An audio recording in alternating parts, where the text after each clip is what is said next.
IAS अधिकारी मनीषा म्हैसकर आणि मिलिंद म्हैसकर यांच्या 18 वर्षीय मुलानं आत्महत्या केली आहे। मनमत असं मृत मुलाचं नाव आहे। मलबार हिलच्या दरिया महल इमारतीतून सकाळी 7:30च्या सुमारास मनमत म्हैसकरनं उडी मारून आत्महत्या केल्याचा संशय आहे।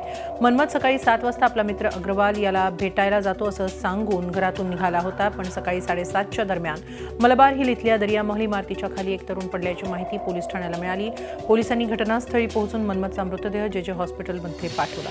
मनमतनं आत्महत्या केली की त्याचा खून झाला याबद्दल अद्याप पोलिसांनी कुठलीही अधिकृत माहिती दिलेली नाही। या प्रकरणी पोलिसांनी मनमतच्या मित्रांची चौकशी सुरू केली आहे। पुण्यातील काँग्रेस नेते रोहित टिळक यांच्या विरोधात लग्नाचा आमिष दाखवून बलात्काराचा गुन्हा दाखल झालाय। कायदा सल्लागार म्हणून काम करणाऱ्या एका महिलेनं त्यांच्या विरोधात विश्रामबाग पोलीस स्टेशनमध्ये तक्रार दाखल केली होती।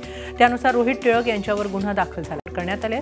एका कार्यक्रमादरम्यान या महिलेची रोहित टिळक यांच्याशी ओळख झाली होती। त्यानंतर रोहित टिळक यांनी 2015 ते 2017 या काळात आपलं शोषण केल्याची तक्रार आहे। रोहित टिळक हे युवक काँग्रेसचे समन्वयक असून त्यांनी 2009 मध्ये पुण्यातील कसबा मतदारसंघातून विधानसभेची निवडणूक देखील लढवली होती।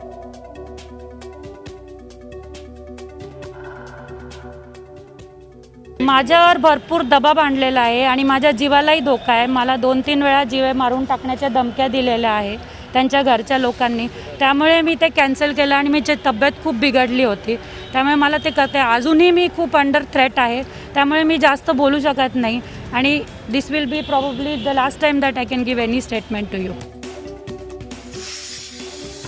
सहाय्यक पोलीस निरीक्षक मनोज पवार यांच्यावर गुन्हा दाखल करायचा की नाही याचा निर्णय घेण्यासाठी मुंबई हायकोर्टानं मुंबई पोलीस आयुक्तांना 2 आठवड्यांची मुदत दिली आहे। मुंबईतल्या आर्थर रोड जेलमध्ये API मनोज पवार यांनी आपल्याला शिवीगाळ केल्याची तक्रार आमदार रमेश कदम यांनी केली होती। या प्रकरणी मनोज पवारांवर गुन्हा दाखल करण्याची मागणी करणारी याचिका रमेश कदमांनी न्यायालयात दाखल केली आहे। याबाबतचा चौकशी अहवाल नागपाडा पोलिसांनी पोलीस आयुक्तांना सादर केला असल्याची माहिती राज्य सरकारनं हायकोर्टाला दिली।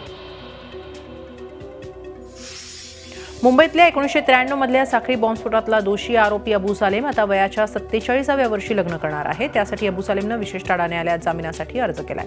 ठाण्यानजीकच्या मुंब्रा इथं राहणाऱ्या कौसर नावाच्या तरुणीशी 2014 मध्ये अबू सालेमनं धावत्या ट्रेनमध्ये लग्न केल्याचे फोटो समोर आले होते। याच मुलीशी अबू सालेमला रजिस्ट्रार कचेरीत जाऊन रीतसर लग्न करायचं असून त्यासाठी पॅरोलवर सोडण्याचा विनंती अर्ज सालेमनं ठाणा न्यायालयाला केलाय। या प्रकरणी सालेमच्या अर्जावर उत्तर देण्याचे निर्देश न्यायालयानं CBIला दिलेत। वाहतुकीच्या नियमांचं उल्लंघन करणाऱ्या महिलेनं वाहतूक पोलिसाच्याच कांचिलात लगावल्याचा धक्कादायक प्रकार नाशिक शहरात घडलाय। कैलास बोरसे आणि उज्ज्वला बोरसे पती पत्नी CBS चौकातून जात होते। त्यांच्याकडे त्यांना थांबवून वाहतूक पोलिसांनी हेल्मेट तसंच कागदपत्र कुठे आहेत अशी विचारणा सिग्नलवर असलेल्या वाहतूक पोलिसांनी केली। उज्ज्वला बोरसे यांनी पोलिसांशी हुज्जत घालण्यास सुरुवात केली। थेट वाहतूक पोलीस युवराज गायकवाड यांच्या कांचिलातही लगावली। या प्रकरणी भद्रकाली पोलीस ठाण्यात गुन्हा दाखल करण्यात आलाय। भारतीय वायुसेनेचा अधिकारी असल्याचा दावा करत एका हाय प्रोफाईल चोरानं आपल्या साथीदारासह नागपूरच्या एका प्रतिष्ठित हॉटेलची गाडी चोरली आहे। रेल्वे स्टेशनहून हॉटेलला पोहोचवण्यासाठी आलेली गाडी या 2 भामट्यांनी चालकाची फसवणूक करत चोरली। चालकानं पोलीस किंवा हॉटेल व्यवस्थापनाला या घटनेची माहिती देऊ नये यासाठी भामट्यांनी त्याचा मोबाईलही हँग केला होता। आंतरजातीय विवाह केल्याच्या कारणावरून 15 कुटुंबांना वाळीत टाकण्यात आल्याचा प्रकार पुण्यामध्ये समोर आलाय। या कुटुंबांनी तेलुगू मडेलवार परीट समाजाच्या पंचांविरोधात तक्रार दिली आहे। त्यानुसार समाजाच्या पंचांच्या विरोधात कोंढवा पोलीस स्टेशनमध्ये गुन्हा दाखल झालाय। अंधश्रद्धा निर्मूलन समितीच्या पुढाकारातून हा गुन्हा दाखल करण्यात आलाय। विशेष म्हणजे राज्यात 3 जुलैपासून सामाजिक बहिष्कार प्रतिबंधक कायदा लागू झालाय। त्या कायद्यानुसार झालेली ही राज्यातली पहिलीच कारवाई आहे। समाजातील पंचांवर कारवाई करावी तसंच आपल्याला विनाट जातीमध्ये परत घेण्यात यावं अशी बहिष्कृत कुटुंबांची मागणी आहे। समाजाबाहेर ज्या मुलीशी लग्न केलं होतं, लग्न झाल्यापासून त्याला समाजामध्ये स्वीकार करत नव्हते, सदस्यत्व देत नव्हते। परंतु आता त्याला मुलं झाली आणि एक मुलगा आहे त्याला, आणि लग्नाचा जेव्हा विषय आला तेव्हा समाजाने सहकार्य न करता ज्या ठिकाणी तो गेला त्या ठिकाणी त्याला विरोध केला अशी त्याची तक्रार होती। Maharashtra prevention of social boycotts act 2017 याप्रमाणे आपण गुन्हा दाखल केलेला आहे। PSI रेळेकर याचा तपास करीत आहेत आणि यामध्ये राजेंद्र महकाळे आणि ते सहकारी जे पंच कमिटीचे एकूण 17 सदस्य जे आहेत त्यांच्या विरुद्ध आपण गुन्हा दाखल केलेला आहे। बेस्ट बस यंत्रणा महापालिका व्यवस्थेत वर्ग करावी तसंच नियमित पगार व्हावा या मागणीसाठी बेस्ट बस कर्मचाऱ्यांनी मतदान केलं। बेस्टचे सुमारे 38,000 कर्मचारी या मतदान प्रक्रियेत सहभागी झाले। पगारासाठी संप करायचा की नाही यासाठी हे मतदान झालं। गेली 3 महिने नियमित पगार होत नसल्यानं अनेक कर्मचारी त्रस्त आहेत। त्यांना महापालिका कर्मचाऱ्यांप्रमाणे पगार व्हावा अशी अपेक्षा बेस्ट कर्मचाऱ्यांनी व्यक्त केली। एखादा अत्यंत साधा निर्णय घेण्यासाठी सरकार दरबारी कसा वेळ लागू शकतो याचं उत्तम उदाहरण म्हणजे मंत्रालयात असलेलं पार्किंग. 2012ला मंत्रालयाला जेव्हा आग लागली तेव्हा आग विझवताना हेच पार्किंग अडथळा ठरलं होतं. आता तब्बल 5 वर्षांनी हे पार्किंग बाहेर नेण्याबाबत निर्णय होतोय. गेल्या अनेक वर्षांपासून पाणी पट्टी आणि मालमत्ता कर न भरणाऱ्यांच्या विरोधात नागपूर महानगरपालिकेनं आता मोहीम उघडली आहे. या अंतर्गत कर बुडव्यांच्या व्यापारिक प्रतिष्ठानासमोर पालिका पदाधिकारी नगारे वाजवत आहेत. शहरात एकूण थकीत मालमत्ता आणि जलकराची रक्कम सुमारे 475 कोटी असून याच वसुलीसाठी या अभियानाला सुरुवात झाली आहे. पण पाणी पुरवठा बंद करणे किंवा मालमत्ता जप्त करण्यासारखे पर्याय असताना नगरपालिकेनं नगारे वाजवण्याचा पर्याय का निवडला, हाही प्रश्न विचारला जातोय. कोल्हापूरमधील जयप्रभा स्टुडिओचा हेरिटेज दर्जा कायम राहणार आहे, कारण लता मंगेशकर यांनी जयप्रभा स्टुडिओच्या हेरिटेजला विरोध करत सुप्रीम कोर्टात दाखल केलेली याचिका मागे घेतली आहे. जयप्रभा स्टुडिओला कुठल्या अधिकारात हेरिटेज घोषित करण्यात आलं असा सवाल लता मंगेशकरांनी करत हायकोर्टात राज्य सरकारविरोधात याचिका दाखल केली होती. मात्र हायकोर्टाने ही याचिका फेटाळली होती. त्यानंतर त्यांनी सुप्रीम कोर्टात याचिका दाखल केली. मात्र सुप्रीम कोर्टातून लता मंगेशकरांनी याचिका मागे घेत माघार घेतल्यानं हा वाद आता संपुष्टात आला आहे. उत्तर प्रदेशमधील सहारनपूरमध्ये झालेल्या दलित हत्याकांडाच्या मुद्द्यावर राज्यसभेत बोलू न दिल्याच्या निषेधार्थ बसपा अध्यक्ष मायावती यांनी खासदारकीचा राजीनामा दिलाय. सहारनपूर हत्याकांडाबाबत राज्यसभेत सुरू असलेलं भाषण उपसभापतींनी थांबवायला सांगितल्यानंतर मायावतींनी राजीनाम्याचा इशारा दिला होता. या विषयावर चर्चा करायची असेल तर अगोदर तशी नोटीस द्यावी लागेल. मुख्य कामकाज थांबून अचानक या विषयावर बोलता येणार नाही असा आक्षेप उपसभापतींनी नोंदवला. या मुद्द्यावर मला बोलता येणार नसेल तर या सभागृहाचं सदस्य राहण्याचा नैतिक अधिकार नसल्याचं मायावतींनी सांगितलं. मात्र तरीही त्यांना बोलू न दिल्यामुळे अखेर त्यांना राज्यसभेच्या सभापतींकडे त्यांनी राजीनामा सोपवला. आता मायावतींचा राजीनामा स्वीकारला जातो का याकडे लक्ष लागलंय. सीएच्या अंतिम परीक्षेत डोंबिवलीच्या राज सेठनं देशात पहिला क्रमांक मिळवून बाजी मारली आहे, तर मुंबईच्या पवन गुप्तानं देशात 3रा क्रमांक पटकावलाय.